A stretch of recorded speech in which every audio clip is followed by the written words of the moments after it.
और चिराग पासवान को आवंटित कर दिया गया। क्या आगे भी पशुपति कुमार पारस को कोई आप लोग ऑफिस के लिए कोई बंगला देंगे क्या?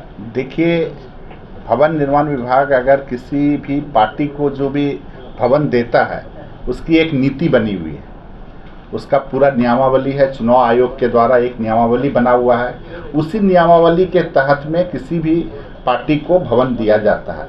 वो राज्य की पार्टियों को हम लोग देते हैं या जो राष्ट्रीय स्तर की पार्टी, दो तरह की पार्टियों को दिया जाता है। जिसको राज्य स्तरीय दर्जा प्राप्त होता है, मान्यता प्राप्त होता है, उन्हीं को भवन दिया जाता है। और समय समय पर जब इसका ये किया जाता है, समय समय पर इसको देखता है भवन निर्माण विभाग कि अगर किसी का राष्ट्रीय पार्टी का या राज्य स्तरीय पार्टी का मान्यता समाप्त हो गया है तो उसको जो है उसको हटाया भी जाता है और नए लोगों को दिया भी जाता है।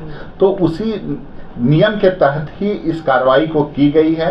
और इसमें एक बात है कि कोर्ट में जो संबंधित पार्टी का आप नाम ले रहे हैं, पशुपति पारस जी की पार्टी का, तो वो संबंधित पार्टी कोर्ट में गई थी और कोर्ट के निर्णय के अनुसार हम लोग कोर्ट के निर्णय के आलोक में जो भी कोर्ट का निर्णय होगा उसके आलोक में कार्रवाई करेंगे। मान्यता खत्म हो गई है क्या? ये सवाल है, आप ही के विभाग से इतनी कंट्रोवर्सी पारस जी की पार्टी ये तो कोर्ट में चल ही रहा है जो भी। उसमें आपके डिपार्टमेंट का क्या स्टैंड है कि नल की टोटी खोल के देगा लेकिन विभाग में नहीं, देखिए, अगर मान लीजिए कि किसी को आवास मिलता है तो उसमें आवास में कुछ सामान रहता है और उसका मतलब उसको ये दिया जाता है और उसके आवास में रहने के दरमियान भी कुछ कुछ सामान सरकार के द्वारा खरीदा जाता है।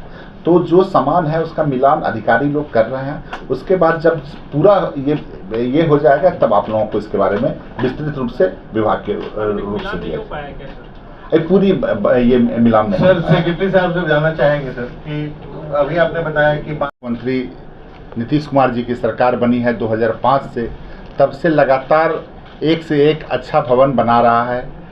आज हम लोग जिस भवन में बैठे हुए हैं या सामने जो भवन देख रहे हैं, तो जितना भी भवन पुराना है उसका भी आधुनिकीकरण हम लोग कर रहे हैं। और जो भवन आज के समय में भी हम लोग जो नए तरीके का भवन आप देख लीजिए, सरदार पटेल भवन जो है आप कितना बढ़िया बना है। वाल्मीकि नगर में अब देखिए हम लोगों ने रिसोर्ट बनाया है। उसके बाद अभी गांधी टावर, उसमें तो आप लोग सब लोग उपस्थित थे ही। तो एक से एक अच्छा भवन हम लोग बना रहे हैं और उस पर गुणवत्ता का भी हम लोग बहुत बेहतर ख्याल रख रहे हैं। और भवन को मेंटेनेंस के हिसाब से रखा जाए, उसको जो है उसकी साफ़ सफाई, उसको उसका रंग रोगन, उसको किस तरह से दुरुस्त रखा जाए, उसका भी हम लोगों ने नई पॉलिसी बनाकर उसको भी हम लोग कर रहे हैं। एक मतलब कहा जाए कि अगर सरकार का जितना भी विभाग है उसमें भवन निर्माण विभाग एक इम्पॉर्टेंट विभाग भी है और अच्छे तरीके से काम भी कर रहा है। बहुत बहुत धन्यवाद। और उसके बाद आप लोगों का जो तो एक छोटा सा बना हुआ है प्रेजेंटेशन, उसमें आगे जैसा योजनाओं के बारे में बताएंगे, तो इससे भवन निर्माण की विभिन्न तरह की भूमिकाएं और जो नए कार्य हुए हैं उसके बारे में बताया जाएगा।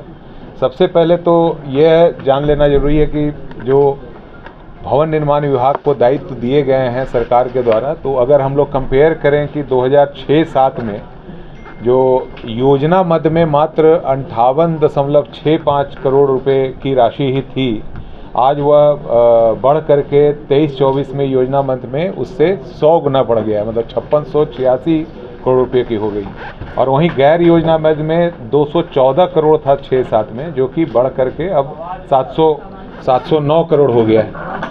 तो ये एक तो सबसे अच्छी बात है कि योजना मद में 100 गुने की वृद्धि हुई है और गैर योजना मद में मात्र 3 गुने की वृद्धि हुई है। इसका मतलब है कि जो सरकार की योजनाएं हैं उसको एक योजनाबद्ध तरीके से उसका क्रियान्वयन कराया जा रहा है और नए एसेट बनाए जा रहे हैं, न केवल मेंटेनेंस के ऊपर बल्कि एसेट नए क्रिएशन पर ज़्यादा जोर है, जिसके कारण इसमें वृद्धि हुई है। और आगे भी कई सारी जो योजनाएं हैं उसके बारे में हम लोग आपको बताएंगे।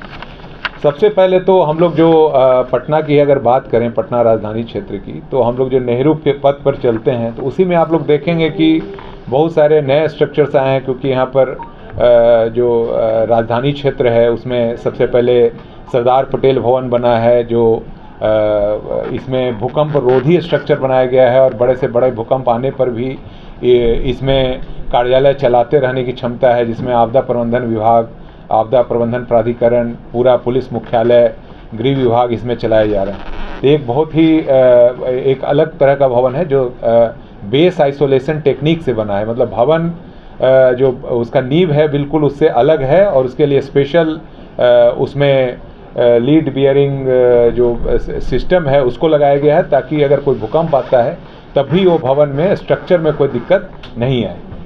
वहीं फिर आगे आप बढ़ेंगे तो जो विश्वेश्वरैया भवन है, विकास भवन है, उसका भी जीर्णोद्धार कराया गया है और अब उसमें आकर्षक लाइटिंग की व्यवस्था की गई है।